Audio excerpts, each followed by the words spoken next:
Ganito ko talaga inaalagaan ang aking mga tuta. Kapag maliliit pa sila, ayan, nililinisan ko sila. Kasi kawawa naman sila kapag nagiging madumi sila, pwede silang magkasakit. Kaya yan ang ginagawa ko, pinupunasan ko.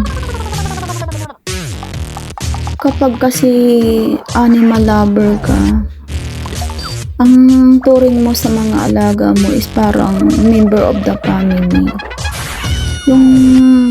Ang pag-aalaga mo parang sa kagaya rin ng pag-aalaga ng iyong mga anak. Kung papaano mo nililinis ang mga anak mo, parang ganun din sa kanila. Kaya napakaswerte nga yung mga alaga natin na mga hayop kapag napupunta sa isang dog lover or animal lover, kasi nga yung pag-aalaga nila is parang sa tao talaga. Pag hindi kagaya ng iba na kung ang alaga nila, kung tratuhin nila is talagang hayop na parang iniisip nila yung parang walang buhay. Pero kapag isa kang dog lover, talagang alam mo kung paano mo aalagaan sila, at iniisip mo na sila ay may buhay din, nakagaya din natin sila.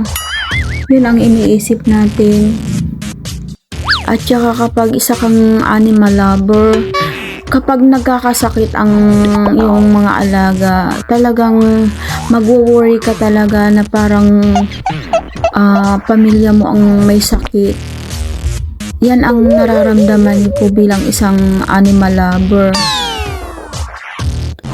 Sa iba dyan na mga hindi naman talaga totoong dog lover, kapag nakikita nila na ang mga totoong dog lover is talagang iniiyakan nila ang kanilang mga alaga, lalo na kapag namamatayan sila, pakiramdam nila is parang napaka-OA ng taong yun. At yung iba pa nga dyan, pinagtatawanan nila ang mga taong kagaya niyan. Hindi kasi nila talaga yung nararamdaman, kasi nga hindi naman talaga sila totoong dog lover. Kaya hindi nila ramdam ang sakit na nararamdaman natin bilang isang animal lover.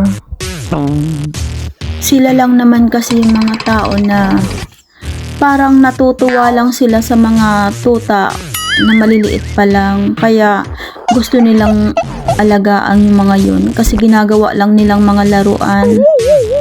Hindi nila iniisip na ang kanilang ginagawang laruan is may buhay. Basta ang masasabi ko lang sa mga tao dyan na gusto rin na mag-adapt ng tuta or aso, sana naman maging responsable naman kayo. Kung halimbawa na tatalian ninyo ang inyong mga alaga, wag naman ninyong itatali sa labas na hayaan ninyo na nauulanan o kaya naiinitan. Kailangan naman nila ng pagkain, kaya wag nyo naman silang ipapagutom. Kung kayo'y aalis, wag nyo naman na hayaan na wala silang pagkain o kaya kahit man lang inumin. Kailangan nila yun para mabuhay sila. Ang kanilang mga buhay ay nakasalalay lang naman sa atin na kanilang tagapag-alaga. Kung tayo'y magiging irresponsable bilang tagapag-alaga nila, ay sila ay lalabas lang na kawawa sa atin. Sana naman kung hindi natin kayang gampanan ang ating pagiging tagapag-alaga nila, huwag na tayo mag-adapt.